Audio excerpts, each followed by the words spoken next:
หลักธรรมทั้งเบิดรวมอยู่ที่จิตจิตมีสภาพจำจิตคือพุทธะ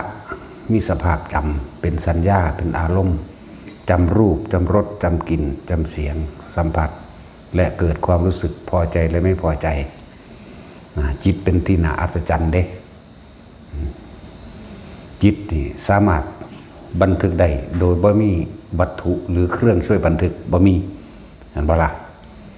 มันบันทึกอย่างใดที่เฮาอาจจะบ่เคยได้ยินความฝันเข้าใจว่าล่ะ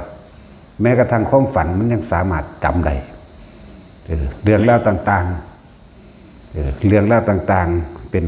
ป็นหน้าตาบุคคลกระสร้างใส่เสื้อสีนั่นสีนี่สีลายสีขาวสีแดงเนาะ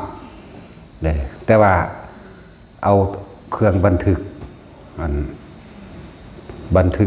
โทรทัศน์บันทึกยังไปบันทึกบ่ได้เด้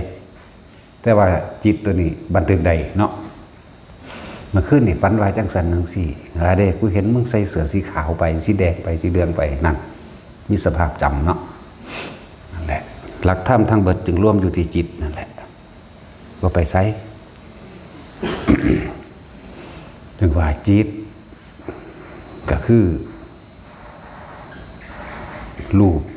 รสกลิ่นเสียงบันทึกเป็นสัญญาไว้แต่ว่าบัดนี้มันร่วมลงตัวจิตอีกทีหนึ่งว่าคือผู้รู้ก็ว่าจิตคือพุทธะแก่จิตคือผู้รู้นั่นแหละรู้ในรูปในรสในกลิ่นในเสียงและที่ลืมบ่ได้เลยคือพอใจกับไม่พอใจนี่มันคือจำสภาพอารมณ์ของจำสภาพอารมณ์ความรู้สึกก็จังเฮาเห็นบุคคลคนจังสันจิลายเนาะงามเนาะเหมือนบ่นั่นแหละมันมีสภาพจำว่าพอใจกับไม่พอใจมันจำไว้แต่ย่ำใดเขาคือบรู้สึกตัวมันเนาะนั่นแหละจังว่า ความบ่พอใจมันเกิดจากตาเห็นบุคคลสัตว์สิ่งของความบ่พอใจมันเกิดจากเสียงนี่รูปรสกลิ่นความบ่พอใจมันเกิดจากกลิ่นจากรสชาติอาหารทั้งที่นั่นความบ่พอใจมันเกิดจากเสียงเห็นบ่ล่ะนั่นแล้วจึงบอกว่าจิตมีสภาพจำถ้าผู้ใดรู้เท่าท่านจิตเห็นจิตหรือมีสติกำกับจิตจิตมันจำในสุขในทุกข์จิตมันรู้อารมณ์พอใจหรือบ่พอใจแต่ว่าถ้าจิตบ่คิดดับเด้แต่ก็ล่ะอาการของจิตคือการคิดแต่พวกเฮาบ่ทันมันแต่ที่เขาบ่เคยได้ยินได้ฟังธรรมะบ่เคยได้ฝึกตนเองเนี่ยเห็นปั๊บสั่งปั๊บมีไหมมีบ่ได้ยินเสียงปั๊บบ่พอใจเลยยกตัวอย่างอย่างเช่นเสียงเพลงเนาะเฮ้ยอยากเปิดยังดอกอยากไล่กุกกักนั่นความคิดไปเราเด้นั่นแต่มันเร็วมันเลยสรุปลงมาเลยว่าบ่พอใจบ่ม่วนเห็นบ่ล่ะบ่พอใจบ่มวนนั่นแหละมีสภาพจำในความบ่พอใจในการถูกด่าเห็นป่ะเฮ้ยแมงยังได้สันดานหมาเอ้ยฟื้นขึ้นเลยเด้ที่จริงความคิดเร็วขนาดเร็วจนสรุปได้เลยว่าอันนี้คือด่าอันนี้คือกูบ่พอใจเห็นป่ะฟื้นขึ้นหล่นนั่นแหละต้องบอกให้ทุกคนให้ใส่ใจความรู้สึกนึกคิดของตัวเองใส่ใจสังเกตจิตสังเกตความคิดนะวิธีสังเกตอารมณ์นั่นแหละ เป็นที่อัศจรรย์ว่าล่ะความฝันจิตบันทึกได้สิ่งที่ตาเนื้อหูหนังว่าสามารถบันทึกได้แต่จิตบันทึกได้นั่นแหละจึงบอกว่าจิตมีสภาพจำสภาพจำเป็นสัญญากว่านี่แหละที่บางครั้งก็บอกว่าสัญญานะละเอียดกว่าสังขารเพราะว่ามันอาศัยความจำได้ไม่รู้ในรูปในรสในกลิ่นในเสียงแล้วจึงคิดนึกปรุงแต่งเมื่อคิดนึกปรุงแต่งแล้วก็เกิดความพอใจและไม่พอใจพบจึงเกิดพอใจบาลบาดเนี่ยที่บอกว่าบางครั้งก็เบาเรื่องสัญญาเวทิตานิโรธดับสัญญาแต่ดับสัญญาคือเห็นเฉยๆแต่ไม่คิดนึกปรุงแต่งจุดละเห็นหยัง เห็นเขาคุยกันยืงยางมานั่นเฮาก็รู้เรื่องบ่ทุกอย่างแต่ว่าเฮาบ่เข้าไปปูแต่งน้ำเขาเฮาบ่เข้าไปแยกแยะกับเขาเฮาบ่ไปแทรกแซงเขาเฮาบ่ไปสรุปความเห็นกับเขาว่าผิดว่าถูกว่าบุญว่าบาปว่าจริงว่าปลอมนั่นบ่ล่ะแต่เฮารู้นั่นแหละคือหยุดคิดนั่นแหละ จึงบอกว่าให้แต่ละคนเฝ้าสังเกตตัวเองถ้าจะเอาความคิดละความคิดหยุดความคิดหยุดบ่ได้ต้องอาศัยการได้ยินได้ฟังแบบนี้ซะก่อนคือพวกเฮาสมมุติผู้ใดสิว่าบรรลุโดยตนเองบ่มีทางเฮาต้องอาศัยการได้ยินได้ฟังบ่แม่นพระปัจเจกเขาจะบ่ล่ะเฮาก็ต้องอาศัยพระพุทธเจ้าเป็นผู้นำความจริงนี่ออกมาแสดงเด้เป็นผู้มาบอกจิตคือพุทธะเป็นผู้มาบอกว่าจิตคือผู้รู้ผู้ตื่นผู้เบิกบานเป็นผู้มาบอกแนวนี้ทั้งเบิดเด้นั่นแหละผู้ได้เข้าใจว่ามีไผสอนเป็นไปบ่ได้เนาะสั่นตั้งว่าให้แต่ละคนบ่ซั่นเฮาสิมีการสวด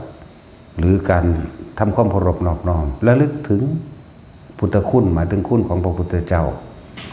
จะเป็นผู้ตรัสรู้เองโดยพระองค์เองเป็นผู้นำความจริงออกมาแสดงพระธรรมที่เพิ่นบอกไว้ดีแล้วเห็นว่าพระสงฆ์เป็นผู้สืบทำคำสอนออกมานี่โดยมีการระลึกถึงพุทธคุณธรรมคุณสังฆคุณนั่นเองนั่งสั้นเป็นตังเงิดบ่ล่ะแนวตาพอเห็นแนวตาเฮาสามารถจำสิ่งที่วิดีโอบันทึกบ่ได้เนาะเทปหรือการบันทึกสัญญาณต่างๆชิปต่างๆบ่อาจสามารถบันทึกความฝันได้บ่อาจสามารถบันทึกสิ่งที่เป็นของละเอียดบ่ได้คือเขาบอกกันเรื่องเห็นผีอยู่หันอยู่นี้เห็นบ่ล่ะแม้กระทั่งที่เฮาเห็นอยู่นี่เฮากดวิดีโอบันทึกเอามันยังบ่ได้นั่นแหละแต่ว่าจิตบันทึกได้จึงบอกทุกคนว่าจิตมีสภาพจำจิตกับผู้รู้กับจิตอันเดียวกันเพราะว่ามันรู้มาจากใส่กระดูกมาจากสัญญารู้มาจากความสภาพจำจำรูปจำรสจำกลิ่นจำเสียงแล้วก็จำอารมณ์ความรู้สึกที่พอใจหรือบ่พอใจพวกเข้าพากันเวียนว่ายแต่เกิดกับอารมณ์ที่พอใจเลยไม่พอใจนั่นแหละพวกเข้าพากันเวียนว่ายแต่เกิดเพราะว่าตามหาอารมณ์ที่พอใจหรือความปรารถนาสุขนั่นเองเข้าใจบ่ล่ะอันบ่พอใจมันบ่เอาเด้แต่ว่าบ่รู้ได้ว่าเอาเข้าใจบ่ล่ะคืออย่างโอ้ยซั่นกูสั่งคักนี่หรือว่าเฮาเว้าพื้นเขานี่เนาะมีผู้หนึ่งเว้าพื้นมันมาก่อนบักนั้นอีนั่นแหละเว้าพื้นเขาเว้าพื้นกันกับพอดีกับเฮาสั่งนี่เนาะอุ้ยกูสั่งมันคักขนาดนี้ตอนที่เฮาว่ากูสั่งว่ากันรูปภาพหน้าตามันเสียงมันเรื่องราวต่างๆที่เคยทะเลาะกันเฮาจำไว้แม่นบ่ล่ะบ่จำเป็นต้องหาแนวมาเปิดแปลกประหลาดบ่ล่ะอารานาอัศจรรย์บ่นั่นแล้วที่ปีก็ชื่อได้เด้บ่ลบชื่อได้บ่ลบเด้บ่ล้วนบ่ลบแล้วก็บ่ล้วนพร้อมกันเนี่ยมันศูนย์คักๆกับหักคักๆนี่เนาะบ่ลบแต่มันแปลกประหลาดบ่ล่ะแล้วจังว่าทั้งเบิดนี่ร่วมที่อยู่ที่จิตจึงให้พวกเฮาสังเกตจิต จิตกับผู้รู้กับจิตที่มีสภาพจำในรูปในรสในกลิ่นในเสียงในสัมผัสแล้วก็เกิดเป็นความรู้สึกพอใจกับไม่พอใจแต่บัดนี้ถ้าจิตไม่คิดไม่นึกทั้งที่ตาเห็นรูปหูได้ยินเสียงจมูกได้กลิ่นลิ้นได้รสกายสัมผัสกระทบรู้สึกจิตไม่คิดไม่นึกดับไม่ใช่ว่านี่ดับวิญญาณก็ว่าดับความรู้สึกก็ว่านั่นแหละดับภพ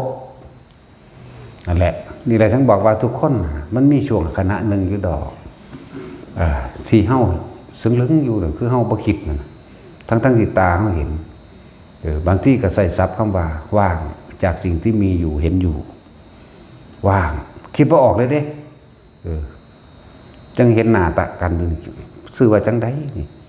ขนาดกุมคิดก็คิดบ่ได้เด้แปลกประหลาดว่าล่ะนั่นแหละนั่นคือเกิดขึ้นจากการฝึกเด้อบ่แม่นจุดซื่อๆสิเป็นเลยเด้เกิดขึ้นจากการฝึกของเฮาเองที่เฮาพยายามควบคุมหรือใส่กุศโลบายอยู่กับลมหายใจอยู่กับอุณาโลมเฮาเองนั่นแหละเกิดขึ้นจากการฝึกได้มันจึงเป็นจังซี่ได้ถ้าบ่ได้ฝึกแล้วมันเป็นบ่ได้เด้เป็นอัลไซเมอร์อันนั้นไม่ใช่ว่าล่ะบ่ได้เกี่ยวกับส่วนของสมองเด้สิบอกให้คิดนี่บ่ได้เกี่ยวกันเลยกับส่วนของสมองเข้าใจบ่ล่ะบ่เกี่ยวกันแต่ว่าเกี่ยวกับส่วนของสมองนั่นน่ะถ้าว่าสมองเป็นตัวจำเขาก็ถอดออกไปใส่เครื่องบันทึกอื่นๆเป็นภาพเป็นเสียงได้ทั้งตัวแม่นบ่ล่ะสมองมันเป็นธาตุเด้บ่ได้เกี่ยวกันเลยนั่นแหละพอความเข้าใจว่ามันเป็นของเจ้าของเฮาก็เลยเข้าใจว่าโอ้ยสมองเสื่อมมันเป็นโรคสมองเสื่อมจังซี่มันบ่เกี่ยวกันเลยเกี่ยวกับการกระทำอันเป็นกุศลกรรมกับอกุศลกรรมคิดมากฟุ้งซ่านเห็นบ่นี่จิตคิดบัดนี้นี่จิตมันคิดมากในเรื่องเล่าต่างๆบ่ได้ดังใจเกิดความบ่พอใจอย่างรุนแรงคิดจนร่างกายก็บ่ได้หลับบ่ได้นอนบ่ได้พักบ่ได้ผ่อนเลยเกิดกลายเป็นบ้าก็มีเห็นบ่นี่เพราะความบ่ได้ดังใจมันเสร็จแล้วมันคิดขักหลายเข้าไปมันเกิดกลายเป็นเสื่อมไปเลยจังซี่ก็มีเด้มันเสร็จแล้วบัดนี้คนหัวหนูหรือคนใบก็คิดเป็นมันบ่นั่นกันแล้วนั่นแล้วยังบอกว่าทุกอย่างร่วมลงอยู่นี่เลยมองเดียวจึงให้ทุกคนเฝ้าสังเกตความคิดของเจ้าของเองโดยเอามันแนบไปกับลมมันเอามาอยู่กับความรู้สึกในกายมันมีภาพจำมันว่าครับจำลมหายใจเขาออกหนึ่งเมื่อฝึกลมหายใจเขาออกไปแล้วจำความรู้สึกที่มันนวงในกลางหน้าผากได้นี่เห็นบ่ล่ะมันสี่ตัวเพื่ออย่างเพื่อบ่ให้มันชินในการไปคิดถึงผู้นั้นคิดถึงผู้นี้เนาะคิดถึงเรื่องนั้นเรื่องนี้ปรุงแต่งไปสารพัดต่างๆนานากับปรุงแต่งกับอันเก่าๆล่ะสัญญาบ่มีผู้ใดคิดฮอดอนาคตใน10 ปีข้างหน้าได้บ่หาแต่อนาคต10 ปีข้างหน้ามื้ออื่นนี่ผู้ใดฮู้ว่าเจ้าของสิไปไสนี่ยังขนาดกำหนดไว้แล้วว่ากูสิไปจังซี่มันยังวอกแวกไปทั้งใหม่เห็นบ่ล่ะบ่หาแต่เอาฮอดปีนึงข้างหน้าก็ได้ดอกให้เห็นหยังนี่ไม่กี่ลังเนาะไม่เที่ยงเนาะให้เห็นสิ่งทั้งหลายทั้งปวงนั่นแหละหาความจีรังเตียงแท้บ่ได้พวกคนก็ไปถือเอายึดมันถือมันนั่นแหละพวกที่เป็นบ้าก็เพราะว่าพวกยึดมันถือมันวันนั้นเป็นของกูต้องได้กูต้องเก่งกูต้องชนะคนต้องยกย่องกูคนต้องสรรเสริญกูแต่มีผู้ใดผู้หนึ่งมาขัดหาวิธีทำลายล้างกันฆ่ากันแม่นบ่ล่ะดึงผู้นั้นดึงผู้นี้มาเป็นหมู่เป็นพวกเพื่อสิมีความเห็นให้ลงความคิดเห็นของเจ้าของเองมันดึกมันเลวอีนี่บักนี่แล้วก็หาวิธีที่ทำลายล้างเขาเอาไปไม่บ่ได้รับบ่ได้นอนเป็นบ้าไปเลยบัดนี้เว้าไปนำทางผู้เดียวนั่นแหละมันอยากได้ดังใจมันจะเอาตามพอความพอใจของมันมันยึดมั่นถือมั่นว่ายึดมั่นกับโตกูของกูนั่นแหละกูต้องเก่งกว่าทุกสิ่งทุกอย่างเป็นของกูความคิดเห็นกูถูกนี่แม่นเบิดนั่นแหละแต่เนี่ยคือทั้งเฮาทองบทสวดมนต์ใดนี่ตัวบันทึกมันอยู่ใส่เอานะเฮาทองอิติปิโสภควาอะระหังสัมมาสิได้ตัวบันทึกมันเอาบ่มีเด้อย่าเข้าใจว่าสมองได้บันทึกไม่ใช่ว่าล่ะพูดแล้วมันมีสภาพของมันเองซึ่งบ่แม่นวัตถุบ่มีตัวตนบ่มีรูปร่างมันบ่ล่ะเวลาฝันเดี๋ยวมันอยู่ใส่ไผบันทึกมันบ่ล่ะจังซั่นแล้วนอนหลับอยู่แท้ๆก็ยังฝันว่าจังซั่นฝันนั้นเว้าเป็นเรื่องเป็นเล่าเด้ เนาะเอาแม่เอาวิดีโอไปบันทึกไหมเอาโทรศัพท์ไปบันทึกน้ำเด้อเอามันเอาไปได้ขนาดตาเขาเห็นอยู่นี่โอ้ยปรากฏให้กูบันทึกเลยแน่มันยังบ่ให้เอาตัวเรื่องของเฮานี่แหละเวลาคุยกับผีกับหนักกับอย่างต่างๆเฮ็ดเป็นอันคืออยู่อันในเขาวาดไว้ได้บ่เฮ็ดได้อยู่ก็เฮ็ดให้เฮาก็เห็นอยู่ว่าเฮ็ดได้เฮ็ดเท่าใดหัวก็ได้ถึงเบิ่งอยู่ก็ได้ถ่ายรูปเอาก็ยังบ่ติดมันไหมแปลกประหลาดบ่ล่ะแต่ว่าในความจำเฮามีคือเก่าถูกไหมเนี่ยมันเป็นแบบนี้แบบนี้แบบนี้บัดสิเอาไปเว้าให้ฟังมันบ่มีแนวบันทึกไว้เห็นว่าซั่นแต่ก็เว้าให้ฟังอยู่นี่แหละเว้าให้ฟังเพื่อสิเปรียบเทียบว่าจิตมีสภาพจำมีสภาพจำมีสภาพรู้มีสภาพนั่นแหละเรียกว่าจิตคือพุทธะโดยอาศัยสัญญาแห่งรูปรสกลิ่นเสียงสัมผัสอารมณ์ความรู้สึกทุกสิ่งทุกอย่างร่วมอยู่ที่จิตแต่จิตคิดนึกปรุงแต่งเกิดก็เกิดอารมณ์ความรู้สึกพอใจเกิดแต่จิตบ่คิดบ่นึกเด้ก็รู้อยู่จังซั่นซื่อๆเด้ล่ะจิตก็คือผู้รู้ก็คือจิตแต่ว่าบ่ได้ยึดในสิ่งที่รู้คำว่าผู้รู้จึงบ่มีแต่รู้แม้แต่รู้นี่ก็เป็นแค่คำเปรียบซื่อๆเด้นั่นแหละหลายอย่างโพดดอกเวลาหมู่พวกพวกมหาพรหมมาให้บันทึกได้บ่เขากับขนาดเฮาแอบตั้งกล้องไว้จังซี่มันก็ยังบ่ได้แหมตั้งไว้อยู่เด้เพื่อเสียไม้หมู่เบิ่งเนาะโอ้ยจังสิเฮ็ดนำคักปานใดเนาะเฮ็ดกับคนนี่แหมย่านเขาบ่เชื่อย่านเขาบ่ได้ดีย่านเขาบ่ฮู้ความจริงเขาก็บอกคือเด้อันเนี้ยเจ้ามันบันทึกบ่ได้ดอกเบิ่งดูนั่นน่ะเขาบ่เอิ้นอาจารย์เขาบ่เอิ้นหลวงพ่อเด้เขาเอิ้นอ้างแต่เขาเอิ้นอันเนี้ยเจ้าอันเนี้ยธรรมมั่งพระคุณเจ้าบางทีเด้เขาเอิ้นมันบันทึกบ่ได้ตั้งไว้เขาก็ฮู้อยู่เด้เฮาก็ฮู้ว่าเขาฮู้โอ้ยเดี๋ยวมันติดแน่มันเฮ็ดบ่ได้ว่าซั่นเถียงกันอยู่เด้นั่นสั่นแล้วนั่นแหละจังว่าจิตมีสภาพจำรูปรสกลิ่นเสียงจากเอาเวลาเขากินข้าวจะก็เรียกว่าอันใดเป็นอาหารทิพย์บ่ทิพย์กูเลยบ่ได้กินอาหารคนอิ่มก่อนจากบอกนั่งงับไปจะซื้อได้บาทเลยแต่สิลูกเลี้ยวหลายพวกนี้ก็สิจากลูกน้ำนะเรื่องอดเอา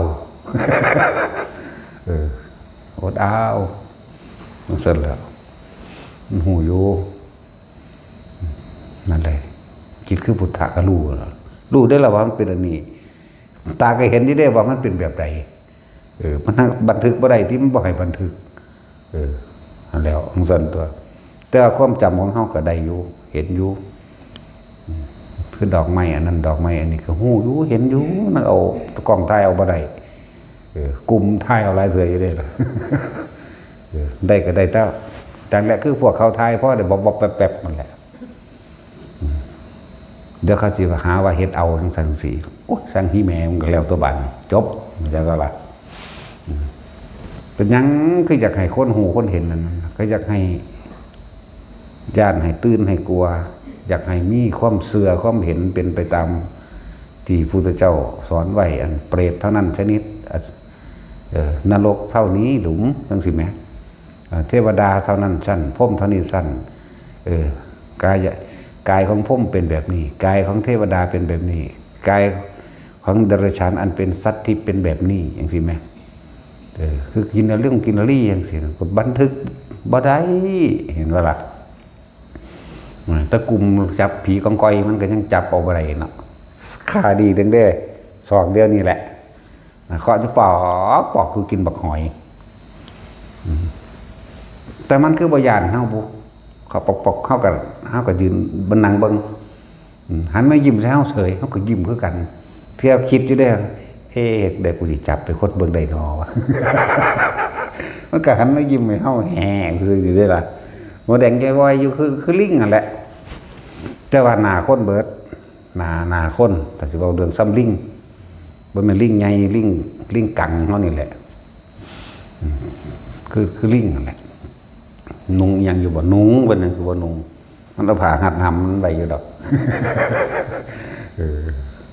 มันก็งั้นแล้วเบิ่งเฮาเสยอยู่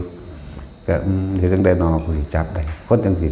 ถ้ากูจับได้คนจังสิเชื่อว่าอันนี้คือผีกองก้อยเห็นบ่คิดจังซี่ปุ๊บมันก็หันมาเบิ่งเฮ้ยิ้มใส่เฮาเสยเฮาก็ยิ้มคือกันโดดคุบเอาเลยบ่น่ะของมันเกิดเป็นประจำอยู่แล้วเนาะถึงเป็นประจำมันเลยเป็นธรรมดาบัดย่างกลับมาเอาหอดโทรศัพท์พุ่นเด้เพื่อเอาไปถ่ายเอามันนะมันนั่งหนีล่ะบ่ทันมัน มันบ่ย่านเฮาเด้เฮากับบ่ย่านมันคือกันนั่นแหละแต่ว่าถ่ายเอาก็บ่ติดดอกเฮามันเป็นไปลาดอยู่เด้จังซั่นแหละแต่เอาความจำเฮาจำได้คือเก่าจำได้ว่ามันเป็นรูปร่างหน้าตาแบบนี้นะนั่นมันเอาหยังไปบันทึกอะไรจึงบอกหลายๆคำที่นำออกมาให้พวกเขาเข้าใจตัวเองเด้บ่แม่นให้เข้าใจผู้อื่นดอกพวกเขากำลังหาความหมายว่าจิตคือหยังคือนั่นคือนี่ก็เลยต้องเอาหลายๆความหมายมาบอกให้ฟังถึงจังซั่นเพื่อเขาค้นพบตัวเองนั่นแหละให้มันค้นพบตนเองให้พ้นความจริงของตนเองให้เห็นอนิจจังเห็นทุกข์เห็นอนัตตาในตนเองให้เห็นสิ่งทั้งหลายทั้งปวงหาความจริงลั่นอย่างยืนเทียงแท้บ่ได้ให้เห็นสิ่งที่พวกเขากำลังจดจำคือว่าโลกสอนให้จำแต่ว่าธรรมสอนให้ลืมเด้ลืมคือบ่คิดบ่นึกยังเข้ามาทั้งที่เห็นอยู่จำได้อยู่เพื่อเขาเห็นกกหมักม่วงต้นหมักม่วงเขาเห็นปั๊บแต่ว่าเขาบ่คิดนึกปรุงแต่งต่อเขาก็รู้ว่าหมักม่วงพันนั่นพันนี่ตามสมุดแห่งโลกเขาก็รู้โอ้หมักม่วงแก้วโอ้อกหล่องเขียวเสวยหูแต่ว่ามันบ่คิดนึกปรุงแต่งต่อว่าจากใดไปหันไปนี่เอาไปนั่นเอาไปนี่ถ้าผู้ฝึกตนดีแล้วบ่มีความอยากได้หยังแล้วแม้นที่คิดว่าโอ้เอาไปให้ผู้นั้นผู้นี้กันหน้าอารมณ์เกิดบ่ได้เข้าใจว่านี่ความคิดก็มีเหมือนเดิมแต่ว่าอารมณ์เกิดบ่ได้อย่างสั่น แต่คนละอย่างกันดอกกับพวกคนทางโลกสมมติว่าบัดนี้มีคนนั้นมาหลักหมกม่วงเฮาของเห็นนาเขาก็บ่คิดนึกปรุงแต่งต่อเด้ก็ปลูกไว้คนกินนั่นแหละคือบอกทุกคนนั่นแหละเฮาเฮ็ดอยู่นี่เฮ็ดเป็นทานเด้ออาหารต่างๆเฮาก็เฮ็ดเป็นทานหมักมีหมักม่วงหมักลิมจีทุกอย่างแหละที่มันกินได้เป็นพืชเขาเอาไปเฮาก็บ่ได้ว่าหยังเขานี่ล่ะเพราะเฮาตั้งไว้แล้วว่าเฮาสิเฮ็ดสิ่งทั้งหลายเหล่านี้เป็นทานนะแล้วก็ฝึกให้ทุกคนสละออกโดยบ่ได้ไปหวังผลในทานนำคือยายล้มยายจอยปุ๊บมาเมื่อยล้ามันได้กระสังเห็นคนกินแล้วดีใจโลดจากบ่ล่ะมันเป็นสั่นตัวคือข้างในมาใกล้กูหลายจักมากูเอาไปเฮ็ดน้ำหวดกับปุ่นเด้ นี่แต่สินกินน้ำกับวันนี้กิ้งกือ กิ้งกือเอาไปเฮ็ดน้ำหวดกับปุ่นประสันเท่าถ้าได้ละลายทอดผัดแสบเด้กระสังมันอยู่นี่แหละเนาะ มันอยากอยู่ใกล้ตัว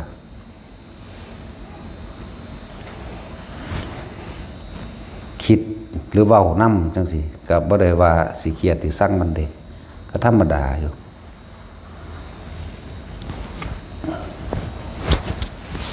นั่นแหละบ่มีอารมณ์พบก็เกิดบ่ได้ดอกเข้าใจว่านี่เอาเห็นนี่เฮาก็เห็นถ้าผู้บ่เคยเห็นจังเทื่อก็บ่รู้จักว่ามันชื่อว่าจังไดโลกสมมุติว่ามันเป็นกิ้งกือ ลวงปู่จามว่าแม่งลอยขาอย่ามาเว้านับระเบาะเถียงกัน ปานว่าเพิ่นนับห่วยบักคานี่ว่าได้บัดนี้ว่าก็เว้าย่อใส่เฮาเพลอเพลไปอ้างแต่ว่าเฒ่า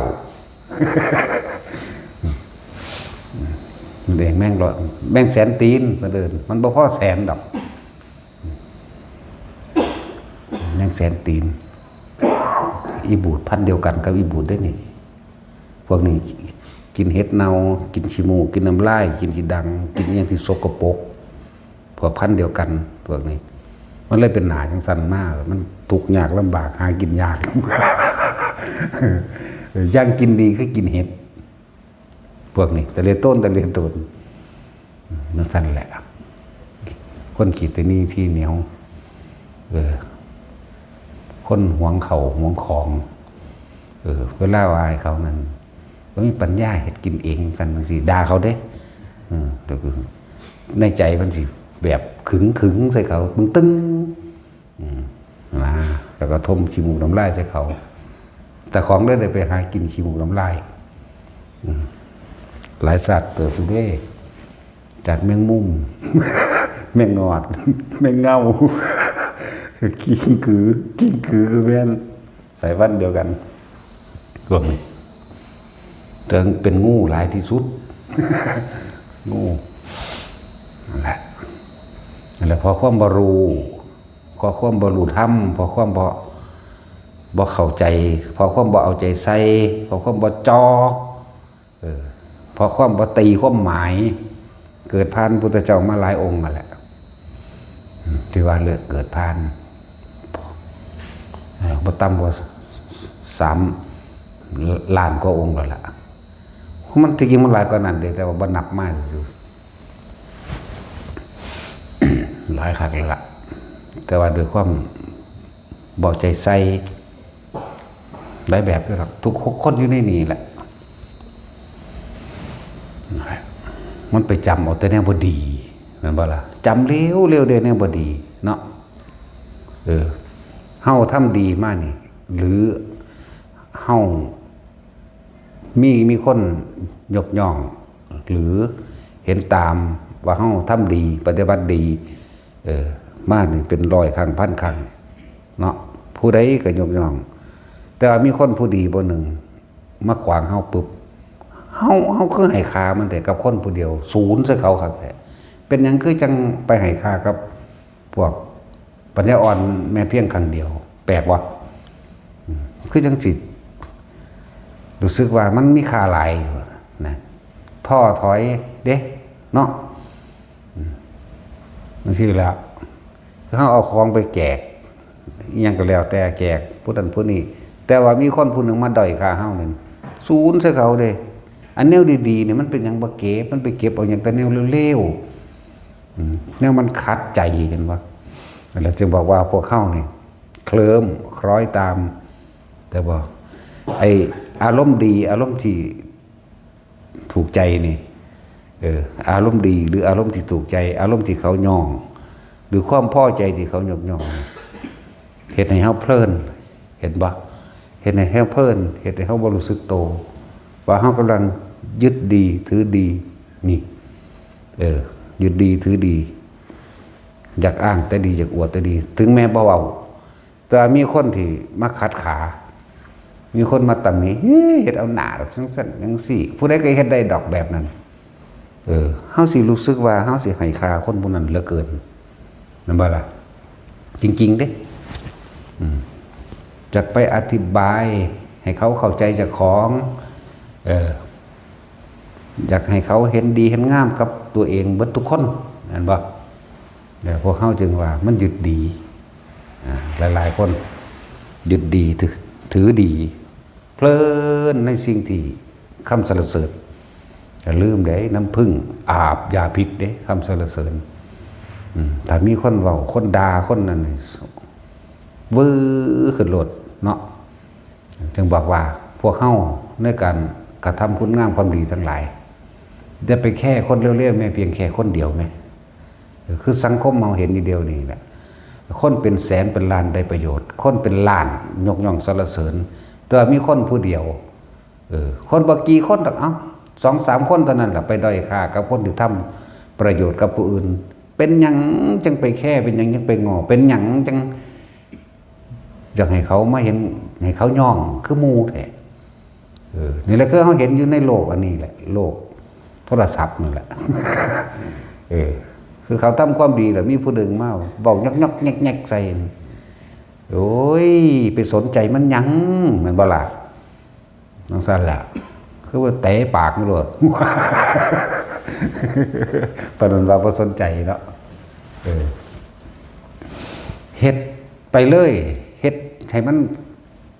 เครียดหลายกันใจตายเอาเองหมดตัวเนาะคือเฮาบ่ต้องไปสนใจเลยอันคำเว้าคำว่าที่บ่ดีคือเฮาเฮ็ดอยู่เดี๋ยวนี้แหละเฮาบ่สนใจเด้เฮาบ่ไปสนมีแต่ด่าไปเลยเอาไปเลยนะให้มันเลือดหัวออกพุ่นมันอิจฉาเฮาเลือดแตกปากแตกดังออกพุ่นเนาะซั่นแล้วบ่จำเป็นต้องไปแสดงนั่นอันนี้เปิดเพื่อความจริงใจบริสุทธิ์ใจเห็นบ่คนมันเป็นหยังคือย่านคนเลวหั่นเด้มันบ่ซั่นย่านคนเลวเด้อีหลีเด้บ่ตำรวจเวลาจับโจรได้เว้ยคุ้มครองคือหยังนี่เนาะจังซี่แล้วเอายิ่งทิ่มแล้วก็แล้วเด้เนาะจังซั่นแล้วมันก็แล้วเด้ค่ากฎหมายค่านั่นค่านี่โอ้ยก็หลักลันใส่นั่นแหละเว้ยเวลาไปทำแผนสารภาพบ้าเฮ้ยปานยิ่งกว่านายกอีกป้องกันเนาะ นั่นแหละจึงบอกว่าสังคมคนหมู่มากเป็นหยังยังไปเกรงใจคนเร็วๆเพียงบอกกี่คนสิไปตอบคำถามมันเห็ดหยังสิไปแสดงความจริงใจอย่างกับมันเห็ดหยังในเมื่อคนเป็นล้านคนนี่เห็นดีเห็นงามยกย่องสรรเสริญได้ใบเกียรตินิยมทั้งสรรสีหมายว่าแต่เราผู้รักผู้ใหญ่กับบักหลายในความยกย่องสรรเสริญให้เกียรติยกย่องเชิดชูบุคคลที่กระทำดีแต่ว่าคนที่ด้อยค่า2 คน 3 คนเป็นเรื่องเป็นเล่าเฮ็ดไปโลดไปหยังโตมันเองบ่เฮ็ดเด้ออันพวกว่าไงคือจังเฮาเห็นอยู่ในโลกอันนี้แหละแล้วในเมื่อเฮาบ่ได้เฮ็ดให้ผู้ใดเสียชีวิตและทรัพย์สินสิสนใจแม่มันหยังเนาะคือเขาว่าเฮาอยู่เดียวนี้แหละจะเอาเงินมาทางใดมาสร้างบัตรเอาในผู้ดังกูนี่นะแล้วล่ะโคตรพ่อโคตรแม่มันลำบากบ่ได้เฮาอยู่สะอ่อนเด้ บ่ได้ไปอ่อนน้อมโอ้แบบนี้เดี๋ยวปรับปรุงให้เตะปากมันสิปรับปรุงหาแมงบ่ มันจังซั่นแล้วนั่นแหละจังว่าก็ในเมื่อสังคมโลกมันย่านคนเลวเฮาก็เลวคือมันก็ได้ตัวยากหยังเนาะเฮาบ่แม่นผู้ก่อการร้ายเป็นผู้ก่อการดีอย่างว่า ทำดีได้ขาดโจรก็ได้ตัวเขาจังย่านเนาะแล้วแต่สื่อมันทั่วว่าขอให้ทุกคนได้ประโยชน์พ่อให้ทุกคนได้ประโยชน์จากสิ่งที่เฮาทำนี่นะมันสิใส่สื่อว่าโจรสื่อว่านักเลงหรือใส่สื่อว่าได้ก็สร้างมันตัวแต่คนได้ประโยชน์จากสิ่งที่เราทำนั่นแหละคือจุดหมายว่าจำเป็นต้องไปแค่นะจะไปเขาตรวจสอบนั่นอันนี้เห็นยังได้ปากว่าในเมื่อคนสนับสนุนเจ้าของเป็นล้านแม่นบ่เร็วๆ2-3 คนแหมโอ้ย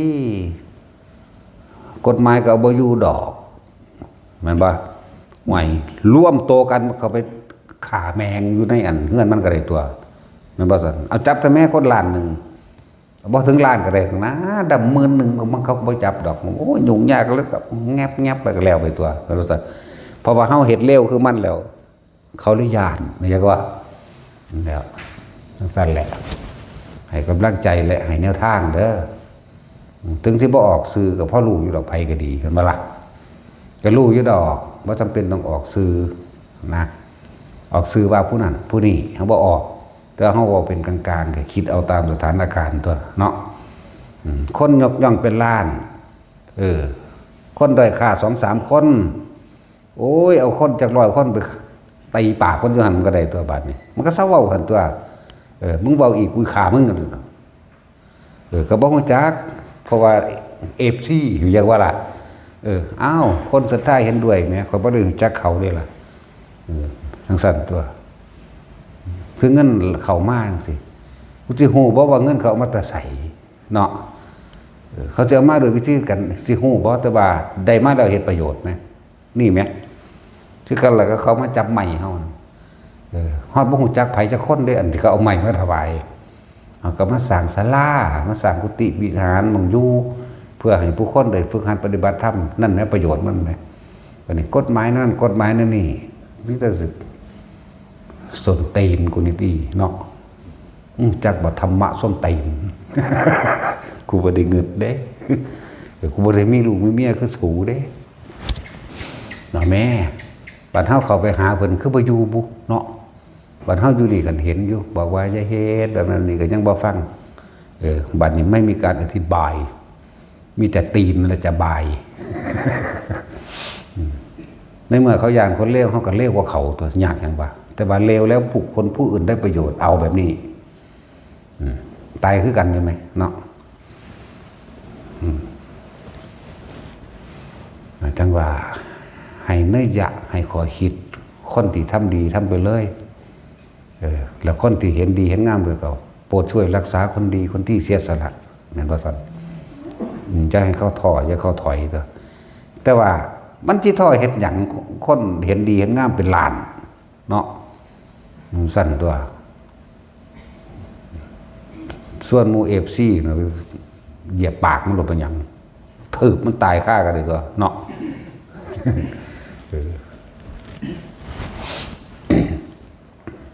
ตายแล้วก็แล้วได้ค่ะนี่เขาบอกนับดอกลิ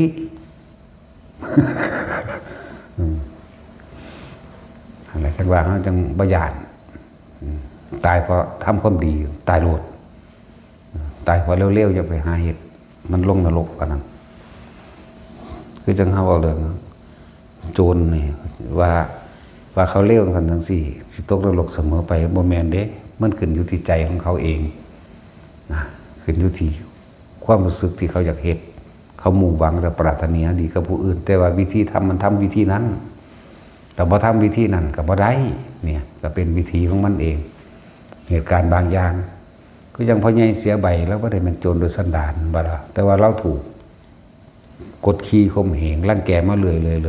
คือจังมาเห็ดห่วยมันมีแต่คนรวยๆได้มาป่นมากี่ดันนี่กี่มันขึ้นกันได้ป่นมันขึ้นกันหน้ามันมาสั่นป่นไปป่นมากเอาของคนจีโกงเดินไปแจกคนทุกคนยากกว่านี้ไม่ว่าล่ะก็ยังสั่นแล้วบุญเกิดรักษาแล้วคือเขาสิ่งที่เราเห็นนั่นแหละกรรมดีนั่นแหละแต่ว่าคนใส่ซื้อว่าโจรซื้อได้ละหมายว่าในสมัยพุทธกาลกับโจรข้าวแดงเลยล่ะพวกตะกี้มันเป็นเรื่องของทาสเนาะกดขี่รังแกข่มเหงขาพ่อขาแม่เล่าแล้วก็นำขึ้นจนตัวบันตั้งเป็นกกเป็นเล่าหรือ3,500 คนมันเด้ลูกน้องของเราเองก็เลยแล้วก็ป้นพวกเสนาอำมาตย์บดีป้นเศรษฐีที่ขี้โกงเด้ป้นแล้วก็เอาไปแจกคนร่ำคนรวยเด้ล่ะบ่แม่นป้นคนรวยไปแจกคนจนบ่เป็นป้นคนจนไปแจกคนรวยแต่ป้นคนจนไปแจกคนรวยกับพวกตำรวจพวกนักการเมืองป้นพวกนี้ป้นคนจนคือพวกเฮาเสียภาษีนี่แหละแล้วก็ไปแจกคนรวยคนนั้นอีกเพราะได้ซื้อตำแหน่งเข้าใจว่าล่ะพวกนั้นเป็นสั้นรัฐบาลนี่ป้นคนจนไปแจกคนรวยแต่ว่าโจรผู้เขาทำความดีป้นคนรวยไปแจกคนจนเนาะเห็นว่าพวกเจ้าว่าเขาไปกอบโกยเอาอย่างเดียวเด้เนาะเอาของน้อยไปแลกของมากจ้างหัวละ100 200 500ก็ว่าไปเนาะแต่ว่าบาทนำขึ้นที่100 ล้าน1,000 ล้านไกลกันบ่ล่ะสั่นตัวนั่นแหละแต่ว่าก็หากินไปตายแล้วว่าอันสิหาไปหาแมงบางใดดอกมันบ่เอาทองคำเผามันดอกเนาะ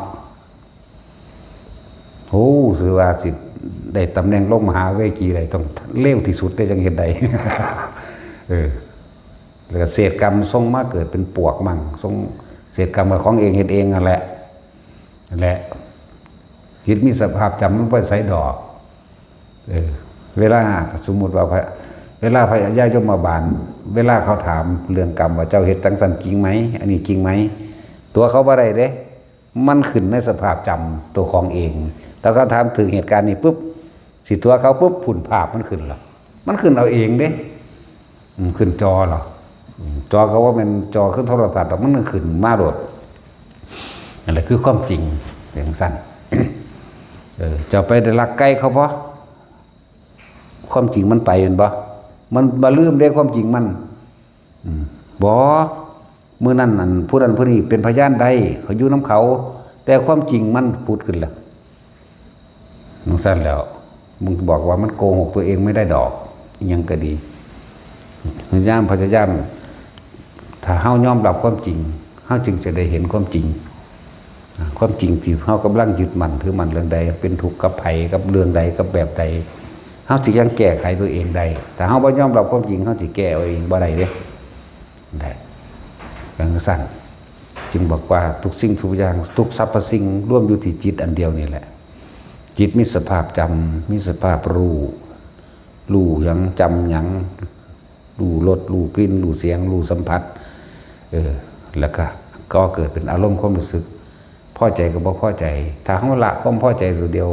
ได้ทั้งเบิดความบ่พอใจบ่หาตละมันก็ได้ดอกพอส่วนมากคือเฮาเพลิดและยินดีเหลืองและลุ่มหลงในคำสรรเสริญเยินย่อคืออย่างว่าเนี่ยคนยกย่องเป็นล้านเพลินไปเห็นปะแต่ว่าคนเร็วๆที่มาด่ามาขัดขาเนี่ย2 คน 3 คนเป็นยังคือไปศูนย์ให้มันค่อยคน2 คน 3 คนเห็นไหมเป็นยังคือบ่เฮ็ดไปเลยแบบว่าต้องสนใจพูดเอาประโยชน์ผู้อื่นเป็นใหญ่ตัวเนาะนะครับว่าจำเป็นต้องไปเบาเอาใจไผ่เอาความจริงที่เฮาเฮ็ดเป็นประโยชน์นี่คือเขาว่าคนทำประโยชน์หรือคนดีไม่ใช่จะทำได้ทุกอย่างเฮ็ดได้ทุกอย่างแหละเห็นบ่ซั่นเพราะทุกอย่างที่ทำไม่ทำร้ายเบียดเบียนให้ผู้ใดเสียชีวิตหรือทรัพย์สินถ้าเป็นประโยชน์ต่อเพื่อนมนุษย์เป็นประโยชน์ต่อเหตุการณ์นั้นๆเป็นประโยชน์ต่อหลายคนเห็นบ่ซั่นเดี๋ยวพวกว่าเฮ็ดเด้เห็นบ่สันดานหมามันบ่ได้รู้เรื่องหยังเด้ซั่นหมานี่เฮาได้ทั้งคนดีและคนเลวแม่นบ่หมานี่เหมือนหมาขี้เลื่อนไปณสถานที่ใดเกาตัวเองณสถานที่นั้นแต่ไม่เคยรู้ตัวเองมีแต่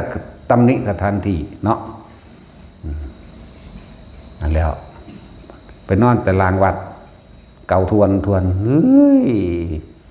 ซึ่งมันบ่ดีมึงนี่ว่าเด้ก็เกาเจ้าของนั่นแหละหังบ่ดีไปนอนอยู่ข้างแอ่งน้ำก็บ่ดีนอนอยู่ในห้องน้ำว่ามันก็บ่ดีมันก็เก่ามันเองเฮ็ดฟิตใส่นั่นมันสร้างห้องน้ำเนาะมันบ่สร้างกับของเด้นั่นแหละหมานี่มันมีหน้าที่เห่าเข้าใจบ่คือพวกสันดานหมานั่นแหละเขาเฮ็ดดียังก็สร้างเห่าแต่เฮ็ดเลวบ่เห่าเด้เนาะเพราะว่ามันเป็นสันดานเลวเหมือนกันอ๋อดีแล้วก็ว่าดิมันสั้นแล้วโดยจากดอกหมามันมีหน้าที่เห่าคือว่าล่ะไปต้องแห่งมันก็เห่าพระพุทธเจ้ามันก็เห่าเด้นั่นแหละจึงว่าเปรียบเทียบหมามันมีหน้าที่เห่ามันไม่ดูหรอกว่าอันดีอันใดดีอันใดเลวมันบ่ฮู้ว่าอันใดเป็นโทษอันใดเป็นประโยชน์นะมันจะเห่าอย่างเดียวอย่างสั้น จังว่าสนับสนุนส่งเสริมคนที่ทำประโยชน์เพื่อผู้อื่นแต่ว่าทำดีเขาว่าเข้าใจแต่ว่าสิ่งที่เขาคิดสิ่งที่เขาพูดเป็นการทำดีการทำความดีนี่บ่แม่นอยู่ปากอยู่ที่ผลงานที่จับต้องได้หรือว่าล่ะอยู่ที่ผลงานที่จับต้องได้ได้คนทำดีตาก็เห็นได้มือก็จับต้องได้จังซี่ได้จังสิผลงานของการทำดีบุคคลทั้งหลายเหล่านั้นใช้ประโยชน์ได้จริงสัมผัสได้จริงเนาะพวกว่าอยู่นั้นมันสิดีแมงบอกเห็นมันสั้นแล้ว แล้วเอาอีจกใส่ข้างมันหัน นะตาสินนักมวยเห็นแต่เขาถีบมันมีเทคนิคหนึ่งอยู่ได้เอาอีจกแต่นักมวยมันเบิ่งมันถืออาจจะเข้าใจได้เวลาเขาตั้งการ์ดหมู่อยู่นี่นักมวยไทยเอาอีจกสอยเข้าไปข้างนี้มันหูจักอีจกบ่ถึงเฮ็ดตีนเงื่องๆขึ้นเนี่ยมันอยู่บังนี้จกเข้านี่สลบเลย จังซั่นแล้วนี่มันมีเทคนิคหนึ่งอยู่เขาว่าใส่กันจักเทื่อหลายหุ้ยยุทธศาสตร์นี่เขาก็รู้จักตัว เขาตั้งการเนาะจะเห็นว่าตาสินจะเข้าใจว่าแบบนี้นี่อีจกหลอดเข้าข้างได้ถือไว้เด้อไปเป็นนักมวย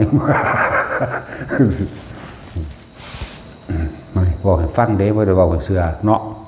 เหตุหรือบ่เหตุก็เป็นเรื่องของเจ้าเด้อเนาะ เอาอีจกมันรู้จักอีจกบ่เนาะกูเถอะคนไทยบ่รู้จักคนพวกบ้านนอกเนาะปลายเท้าแต่ไม่ใช่เอานิ้วเท้าเอาตรงหนังเท้าเนี่ยปลายเท้าตรงหนังนี่จกขึ้นนี่อีหลีนั่นแล้วพวกเข้าบ้านนอกมันเข้าใจพวกเข้าบ้านบ้านในพวกเข้าเข้าใจได้เข้าได้เปรียบอยู่ได้หลายภาษาอยู่เว้าใต้ก็ว่ามันโลดกูฮู้จักเบิดทุกคำเนาะพอภาคกลางก็บอกมันโลดกูก็ฮู้จักเบิดทุกคำเว้าเหนือกะช่างนะมาว่าซั่นอันหยังก็ฮู้เบิดนั่นแหละใต้ก็แล่งมาโลดเนาะได้ทั้งนั้นแหละที่เอาอีแต้วอีหามเสิ่งกันอยู่บ้านขึ้นนานมาแท้อีแต้วประเดี๋ยวมึงสิมาอีหานี่มึงเสิ่งกันอยู่บ่เด้อกับผัวมึงกูบอกว่าให้มึงเอาผัวมึงมาบวชไหมเนาะเฮ้ยกวนหู้มันอันดอกมันบ่แม่นบ่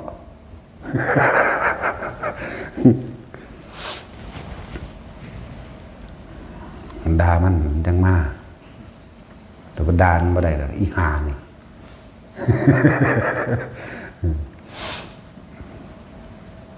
ผัวมึงหันมาบวช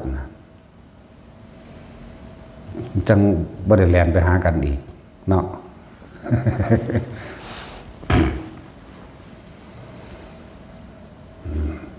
พวกเฮาหลักธรรมทั้งเบิดร่วมอยู่ที่จิตเด้อจิตมีสภาพจำบ่ว่าสิเป็นรูปรสกลิ่นเสียงมีสภาพรู้พอใจหรือบ่พอใจจิตตัวนี้ถ้าว่ามีสภาพจำหรือสัญญาก็ว่าอันเดียวกันเด้อบุคคลสัตว์สิ่งของถ้ามันคิดนึกอยากให้เป็นแบบนั้นแบบนี้อารมณ์มันสิเกิดนั่นพบเกิดแล้วนั่นคือสัตว์เกิดเพราะอาศัยการคิดจากว่าเจตนานั่นแหละจิหมายถึงจิตมีสภาพจำมีสภาพรู้มีสภาพเป็นสัญญาเจหมายถึงเจตนาในการคิดที่ต้องอยากให้เป็นเช่นนั้นเช่นนี้อย่างว่าละเกิดอารมณ์ความรู้สึกพอใจหรือไม่พอใจพบเกิดจะว่าละเนี่ยนะจิเจรู้หมายถึงคิดถึงรูปก็ต้องก่อเกิดออกเป็นรสเป็นกลิ่นเป็นเสียงเป็นสัมผัสพร้อมจะว่านี่จิตมีสภาพจำมีสภาพรู้มีสภาพรู้อย่างรู้รสรู้กลิ่นรู้เสียงแต่ว่ามันหู้สุว่าบุคคลนั้นปุ๊บเห็นบุคคลนั้นจิเจรู้หมายถึงรูปบุคคลนั้นบ่ในบุคคลนั้นมันก็คิดว่าเห็นบ่นี่คิดว่าเมื่อนั้นมันเบาจังสั่นนี่เห็นบ่จำเสียงบ่เมื่อนั้นเบาจังสั่นเรื่องเล่าแบบนั้นกินโตมันเหม็นก็จังหัวจักเนาะจังสั่นแหละมีสภาพมันจึงปรุงแต่งไปแบบนั้นแบบนี้ได้ถ้าจิตมีสภาพรู้บุคคลสัตว์สิ่งของแต่ไม่เจตนาไม่คิดไม่นึกความรู้สึกพอใจได้ไม่พอใจเกิดขึ้นมาได้พบดับจังว่าบอกทุกคนพยายามพอเข้าให้ฝึกหัดตนเองอยู่ในลมหายใจให้ได้จำลมหายใจให้ได้ป่านนี้อาจจะว่าละบาดเพื่อ สิให้มันเกิดความเคยชินบ่ไปคิดเป็นนึกกับบุคคลสัตว์สิ่งของเรื่องราวต่างๆอันเป็นอดีตเรื่องอดีตหรือสัญญาอดีตหรือสัญญาจิตมีสภาพรู้ในสัญญาจิตมีสภาพรู้ในความจำรวดลดขึ้นเสียงในอดีตนั่นถ้าเฮาบ่เอาอดีตไปปรุงแต่งอนาคตก็เกิดบ่ได้มันดับสัญญากะได้แล้วจึงบอกให้เฮานั้นใส่กุศโลบายหลอกมันอยู่กับลมหายใจจนชินที่แรกมันคิดอยู่เด้วิตกหมายถึงการคิดนึกถึงลมเข้าและลมออกวิจารณ์ประคองเอาไว้อย่าให้หายออกไปจากลมหายใจที่เรารู้สึกจากบาลาอยู่ต่อมาปีติเกิดเนี่ยปีติเกิดแล้วที่ในกรรมฐานพวกเขาเองที่ว่าทำกรรมฐานขึ้นมาอันหนึ่งเนี่ยเขาเลยเอ่นว่าเอาความรู้สึกไว้ในกายตัวนี้เมื่อมันเป็นปัทมฌานรู้ลมหายใจเข้าออกแล้วมีอาการปิติเกิดขึ้นวิธีเขาคือให้ลืมตาทำเขาไม่ได้ให้รับตาเมื่อชินแล้วจังรับตาก็ได้ดอกทั้งรับตาทั้งลืมตาและเข้าใจในสภาพสถานการณ์ทุกคนว่าคนเฮานี่ใช้ชีวิตลืมตามากกว่าหลับตานั่นแหละหาวิธีที่ง่ายให้แต่ละคนมากเมื่อเฮามาฝึกทรงฌานโดยการจับจุดอารมณ์หรือฌานนี่แปลว่าเพ่งเมื่อมันมีความรู้สึกเกิดขึ้นระหว่างกลางหน้าผากได้แล้วกลางหน้าผากได้แล้วเลยให้เอาตัวนั้นแหละเป็นเครื่องอยู่เป็นวิหารธรรมเอาอาการปิตินั่นแหละเป็นเครื่องอยู่เป็นวิหารธรรมก็ว่าเป็นเรือนแห่งความรู้สึกก็ว่าเลื่อนแห่งใจก็ว่าเป็นอาหารใจก็ว่านั่นแหละ ทุกคนฝึกตัวนี้จนเกิดเคลื่อนค่อยชินที่มันเกิดน่วงขึ้นมานี่นะมันบ่ได้คิดถึงบุคคลสัตว์สิ่งของเลยจากวันนี้มันหยุดคิดของมันแล้วเด้ไม่มีวิตกไม่มีวิจารมีแต่ปีติสุขเอกคตานั่นเลยจังว่าให้เอาตัวนี้เป็นเครื่องอยู่แม้นความรู้สึกนิ่มๆนวลๆกลางหน้าผากก็เคลื่อนบนหัวก็ช่างลงหน้าอกก็ช่างก็ให้อยู่กับมันถ้ามันหายกลับมาลมหายใจใหม่หายไปละ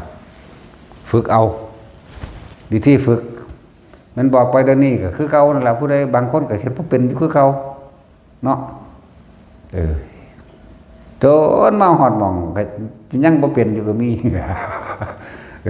ต้องกลุ่มเอาอยู่สันบ่แห้งเด้นั่นแหละให้อยู่กับความรู้สึกในกายอย่าหนีออกจากความรู้สึกในกายเขาเองเพราะความรู้สึกในกายเขาเองมันเป็นปีติสุขเอกคตาเรียกว่าอีกอย่างหนึ่งก็ว่านั่นแหละการวางจิตเป็นอุเบกขาความรู้สึกที่ยังเป็นกลางๆความรู้สึกที่เป็นกลางๆตัวนี้มันจะเป็นดุจดังว่ามันจะเป็นสติกว่ามันจะเป็นผู้รู้กว่ารู้อย่างรู้ท่านความคิดเจ้าของเองแหละเวลามันคิดไปหาผู้นั้นผู้นั้นปุ๊บ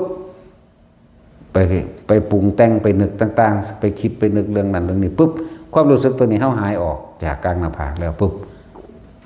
ความรู้สึกหายออกจากกายเขาแล้วแสดงว่าไปมีความรู้สึกกับคนที่เขาคิดถึงแล้วรู้สึกยังรู้สึกพอใจกับไม่พอใจจากว่าล่ะรู้สึกแบบนั้นแต่ว่ารู้สึกแบบนั้นบ่รู้สึกในกายเด้พุ่นตัวไหนตัวบันทึกมันแล้วของสั้นแล้วตัวพอใจและไม่พอใจก็นั่นแหละจิต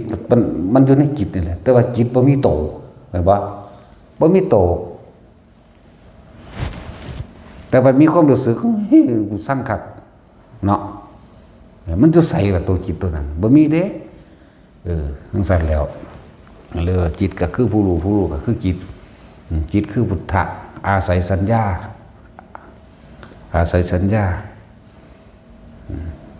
แต่เขาดับสัญญาได้แต่เขาพอคิดถึงบุคคลสัตว์สิ่งของที่ถ้าเขาฝึกไปแล้วที่แม้นคิดถึงกระชังมันจะไม่มีความอยากได้ดังใจมันจะไม่มีพอใจและไม่พอใจเกิดขึ้นมาได้คิดถึงซื่อๆนี่ความคิดมันมีอยู่แล้วนะแต่คิดถึงซื่อๆนี่อารมณ์เกิดบ่ได้ดับนั่นแหละพบดับฝึกไปเรื่อยๆฝึกไปเรื่อยๆเอาไปมาเขาจะจับต้นส้นปลายมันได้เองในตัวเขาเองนั่นแหละ แต่สิอธิบายไปละเอียดจริงกว่านี้ได้เบิดบ่ตื่นเต้นจังเม็ดอันเรื่องอธิบายละเอียดนี่แต่ว่ามันสิไปจับเอายอดดีเนาะมันยิ่งโดดขึ้นยอดลดไปก็ดีทำลมหะแต่คนที่ฝึกเป็นแล้วก็อยู่ในนวงเฮานั่นแหละว่าต้องไปเฮ็ดอย่างอีกมันสิเป็นเอาเองของมันต่อไปนั่นเพราะว่าเอาอันนวงนี่เอานิ่มๆนวงเอาอาการปิติปราโมทย์ดูได้นี่แหละเป็นเครื่องสังเกตความคิดเจ้าของเองแต่ตัวนี้หายความคิดไปแล้วไปหาผู้นั้นผู้นี้แล้วอารมณ์ความรู้สึกไปเกิดอยู่กับเขาเลยไม่รู้สึกตัวเขาจะบ่ระบาดนี่ให้รู้สึกตัวอยู่นี่พบเกิดบ่ได้แม้นทักจักแม้นจะคิดความนวงนี่คือหลายคนมาเว้ากับหลวงพ่อนี่เว้านี่ก็เป็นเด้นะคืออารมณ์พอใจและบ่พอใจมันเกิดบ่ได้แต่ว่ามันก็มีความรู้สึกในกายเหมือนเดิมจังสั้นแหละนั่นแหละเว้าปฏิสันฐานกันธรรมดานั้นเรื่องนี้ก็เว้าไปซื่อนี่แหละแต่อารมณ์มันเกิดบ่ได้ว่าให้ทุกคนเฮ็ดให้มันชินเด้ทำให้บ่อยทำให้มากทำให้ชินทำนี่แปลว่านึกเอาเด้นึกอย่างนึกถึงลมผู้โบราณนั่นก็ดีนึกถึงลมหายใจเข้าออกนั่นแหละทำเราผู้สองได้แล้วนี่ก้มลงจักหน่อยมันก็ขึ้นมาเอาเองโลดดอกมันบ่ล่ะปึ๊บขึ้นมาโลดนี่ผู้ชั้นสองอยู่กับอาการปิติไปเลยตัวสามมันจะเคลื่อนไปเอาเองของมันดอกโล่งๆโปร่งๆเบาๆนั่นแหละสุขเอกคตาเนี่ยแปลว่าจังใดในชั้นที่สามสงบนั่นเองสุขได้จะเสมอกับความสงบไม่มีอาจจะบาลบัดก็เลยเอาคำแปลตัวนี้มาเหตุให้ทุกคนว่าตอนที่เขาลงโป้งคิดอย่างบ่ออกซึ้งลึงยังก็ว่าไปอย่างว่าล่ะความรู้สึกเบาๆนั่นแหละสุขเอกคตาเป็นชั้นสามแต่ความคิดพุทธผุ่นพุทธพี่ก็สร้างกูบ่คิดน้ำมึงก็แล้วกันนะอาจจะบาล่ะที่สองคือมีความรู้สึกในกายอาการปิติขึ้นแรงอันนี้กับปิติคือกันแต่ว่ามันเนียนมันละเอียดกว่านั้นมันปัสสัทธิแล้วเลื่อนว่าสุขเอกคตาเป็นเลยเป็นถ้าเขาฝึก1 2 3มาถึง3มาแล้วก็เริ่มเป็นจิตตั้งมั่นได้ตัวบัดนี้ส่วนตัวที่4มันติดตัดความรับรู้ทั้งเบิดดอกตัดความรับรู้ทั้งเบิดแต่ว่าเป็นรู้อยู่อันนึงคือกันว่างๆรู้แจ้งเรียกว่าเจโตวิมุตติความหลุดพ้นทางจิตคือจิตมันบ่คิดบ่นึกมันก็บ่ต่างกับคนนอนหลับดอกเข้าใจบ่ล่ะแต่ว่ามันบ่ได้แบบบ่รู้เรื่องหยังแบบออกมาแล้วก็จังว่าดอกว่ามันแจ้งเข้าใจบ่ล่ะ ว่ามันโล่งมันแจ้งก็ซื่อ แต่ว่ามันก็ดีกว่านอนหลับแบบทั่วไปอยู่กำลังของมันเฮ็ดให้เฮานั่นเบากายพร้อมเบาทุกอย่างนั่นล่ะไปโล่งๆย่างอยากล้มหมดละคนเป็นไม่จัก10 เทื่อนี่ก็ยังย่างอยากล้มอยู่เด้ธรรมดาเด้คนพวกเขาชาตินั่นนี่แต่สองอย่างก็ต้องอาศัยกันเจโตวิมุตติกับปัญญาวิมุตติก็ต้องอาศัยบางที่ก็อื่นวิปัสสนาภาวนาทำความกันระลึกนึกถึงใครคร่วนตามความเป็นจริงได้สะกอนเมื่อมันคิดยังบ่ออกมันเบิดนั่งคิดแล้วจังกลับเข้ามาสู่ลมหายใจเอิ้นว่าสมถภาวนาและสองอย่างนี่อบรมกันไปอบรมกันมาคือทำสลับกันก็ได้ดอกมันคือพวกเฮาได้ยินได้ฟังแล้วเข้าใจดีแล้วมีความเห็นตรงแล้วพวกเฮาเลยมาฝึกเรียกว่าวิปัสสนาญาณิกวิปัสสนาภาวนาทำความเห็นให้เกิดขึ้นภาวนาแปลว่าทำให้เกิดขึ้นเกิดขึ้นในความรู้สึกเข้าตามความเข้าใจตามความเป็นจริงได้แล้วนี่ไหมทำให้เกิดขึ้น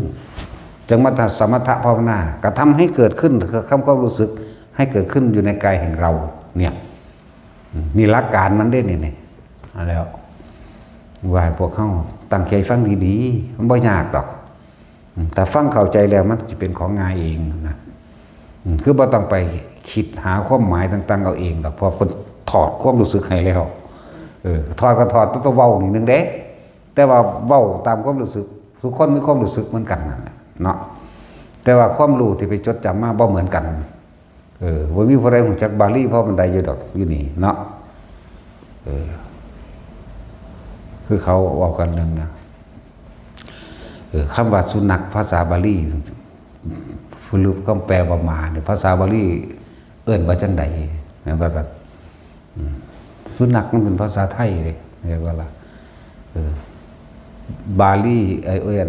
อย่างภาษาอังเก่าตะกี้สาเด้จึงแปลว่าหมาเข้าใจว่าล่ะในภาษาสาแปลว่าหมาเข้าใจว่าล่ะสุนัขเข้ากันมาแปลว่าหมาอีกอยู่มันแนวใดเนาะไทยแปลเป็นไทยชัดแล้วก็คิดว่าเป็นไงเนี่ยก็เรื่องว่าแต่เขาฟังเข้าใจดีแล้วเรียกว่าสัมมาทิฏฐิแปลว่าทำความเห็นให้ตรงกับความเป็นจริงการคิดยังเรื่องใดก็สั่งเนี่ยสัมมาทิฏฐิสัมมาสังกัปโปคือดำริชอบมันแปลไปบาละก็บ่ผิดดอกแต่ว่าดำริให้ถูกต้องตามความเป็นจริงว่าจากระตามจริงการกระทำก็ตามจริงนี่แหละทั้งสี่แต่สัมมาทิฏฐิสัมมาสังกัปโปวาจากรรมโตอาชีโวสัมมาวาจโมสัมมาสติสัมมาสมาธิพวกเจ้าทั้งได้แปลเพราะแห้งก็เลยขนาดทองอยู่เสมอก็เลยเนาะบัดนี้เอาว่าเอาง่ายๆนี่หรือมันง่ายโพดยังไปหาคำแปลมาอีกอยู่เนาะบ่ได้แปลตรงๆเลยสัมมาทิฏฐิของพวกเจ้าทำความเห็นให้ถูกต้องตามความเป็นจริงกับประสบการณ์ชีวิตจริงของพวกเจ้าเองจริงแบบไรจริงแบบว่าสัตว์โลกนะทนทุกคนเกิดแล้วที่ต้องแก่ต้องเก็บต้องตายนี่จริงหรือบ่จริงบ่ล่ะพวกเฮาหนีความเจ็บความปวดความป่วยบ่ได้ดอกนี่ก็จริงทำสิ่งใดย่อมได้รับผลของการกระทำจากสิ่งนั้นนี่ก็จริงเขาจะว่าสัตว์โลกย่อมเป็นไปตามกรรมจักแม่นหยังคือกรรมวะนี่เนาะเลยเข้าใจว่ามีสิ่งศักดิ์สิทธิ์ดลบันดาลมีผู้อื่นเฮ็ดให้กรรมแน่โอ้มันบ่ธรรมดาเด้ถ้าสิว่ากรรมมุนาวัตติโลโกเอาอีกแล้วบัดนี้บ่จักซ้ำเนาะขนาดเท่าเว้าแปลปานนี้ก็ยังสิไปแปลแนวอื่นอีกอยู่เนาะนั่นแหละเฮาเฮ็ดแนวใดเฮาก็ได้แนวนั้นตัวบัดนี้ให้เห็นตามความเป็นจริงว่าบ่มีสิ่งศักดิ์สิทธิ์ใดมาดลบันดาลอิหยังผู้ใดได้ดับเห็นบ่ล่ะแต่ดลบันดาลได้มันตายเบิดแล้วอยู่นี่เพราะมันบ่มีหม่องกองไว้มันสิทับไผทับมันแม่นบ่คนผู้เดียวนี่ขอเบิดโลกนี่เอาอันนี้ขอเป็นเบิดอยู่ในนี่ว่าทับตายเบิดแล้วมันบ่มีหม่องกองแหมจังได๋ยังเฮ็ดเอาเด้อนี่จริงหรือบ่จริงล่ะจั่นแล้วถ้ามันมีสัมมาทิฏฐิคือความเห็นตามความเป็นจริงได้แล้วความคิดกับจริงเบิดคำบอกกับจริงเบิดตัวก็ไหลลงไปพุ่นแหละสัมมาสติเกิดกลายเป็นจิตตั้งมั่นตามความเป็นจริงสัมมาสมาธินั่นก็เป็นสัมมาสมาธิไหลไปมายานะคือเห็นตามความเป็นจริงถูกต้องดีแล้วก็เป็นสัมมาวิมุตติหลุดพ้นตามความเป็นจริงเป็นสัมมาวิมุตติว่ามันหลุดพ้นโดยการคิดเอาอยากว่าล่ะหันแล้วว่างไปเรื่อยเฮ็ดไปเรื่อยนั่นแหละคำว่าว่างก็เป็นคำว่าปล่อยว่างมันเป็นภาษามันสื่อสารกันซื่อเด้ปล่อยว่างจริงๆมันบ่ได้ปล่อยว่างเด้เนาะคือมันบ่นำเข้ามาคิดอันปล่อยว่างตัวแท้มันนี่ตัวความรู้สึกมันนี่เห็นสักแต่ว่าแต่ไม่คิดไม่นึกก็รู้ว่าต้นไม้ก็รู้ว่าหมาก็รู้แต่ว่าบ่คิดหยังเลยนั่นแหละปล่อยว่างบ่นำสิ่งต่างๆที่ตาหูจมูกลิ้นกายเข้ามากายสัมผัสนี่แหละเข้ามาคิดนึกให้มันเป็นแบบนั้นแบบนี้จังว่าล่ะนั่นแหละปล่อยว่างคือบ่มีหยังเลยเด้บ่มีหอดคำเว้าเนาะแต่เอามาสื่อสารนั่นแหละที่ว่าจิตกับพุทธสัญญาผู้รู้อันเดียวกันนั่นแหละคืออันเดียวกันทั้งเบิดนี่ที่บอกมานี่จิตมีสภาพจำกับสัญญานั่นแหละจำก็ดีว่าความจำได้ไม่รู้แหละจิตมีสภาพจำจิตมีสภาพรู้รู้หยังรู้รสรู้กลิ่นรู้เสียงรู้กระทบสัมผัสรู้สึกทั้งกายแต่ถ้ารสกลิ่นเสียงกระทบรู้สึกเพียงกายแต่ถ้าไม่คิดไม่นึก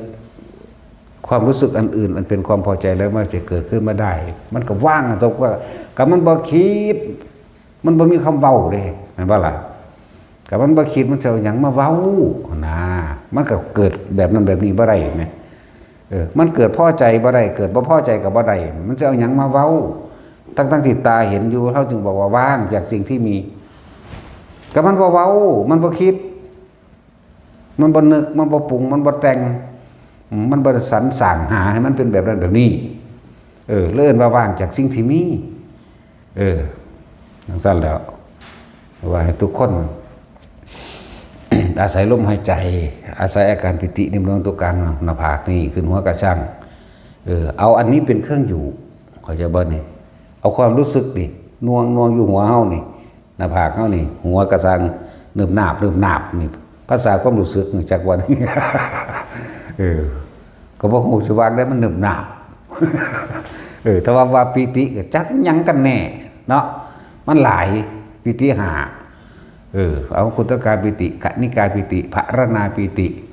โอกันนิกาปิติอุปงคาปิติมันหยังเนาะพวกเขาพากันแปล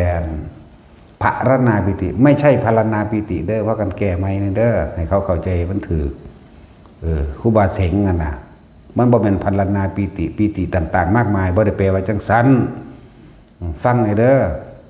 ภรณาปิติร่างกายนี่โยกโครงดุจดังว่านนั่งอยู่ในอ่างน้ำที่มีคลื่นนี่อันนี้เด้อใส่ซับผิดว่าเป็นพันลนาปิติพันลนามันเป็นการบรรยายอย่างอื่นมันก็ละอ่านกันกับศัพท์ธรรมขุตกาปิติคนลุกคนพองสยองก้าวขันธิกาปิติเกิดความจุกอกนักปลื้มน้ำตาไหลภรณาปิติมีอาการโยกซ้ายโยกขวาโยกหน้าโยกหลังดุจดังว่านั่งอยู่ในอ่างน้ำหรืออยู่ในคลื่นแห่งทะเลนิ่มๆมันจากว่าละโอกันติกาปิติมีแสงสว่างเกิดขึ้นอันนี้คือแปรเดียวแล้วก็อุปงคาปิติทำให้ดุจหนึ่งว่าเป็นดังกายลอยขึ้นเด้อมีภาษาบาลีแปลแต่ถ้าเบาโดยความรู้สึกไม่ใช่พลนาปิติมีอาการปิติต่างๆบ่แมนเน้นเจาะจงเลยว่าภรณาผอพึ่งรอเรือภรณาปิติความรู้สึกดุจดังว่านั่งอยู่ในอ่างน้ำที่มันโยกไม่ใช่ว่าอ่างน้ำมันโยกนะนิ่มๆนะโยกซ้ายโยกขวาโยกหน้าโยกหลังพากันแก่ข้าไม่เนี่ยอย่าเขาใจผิดผู้ถามกับมั่วผู้ตอบกับมั่ว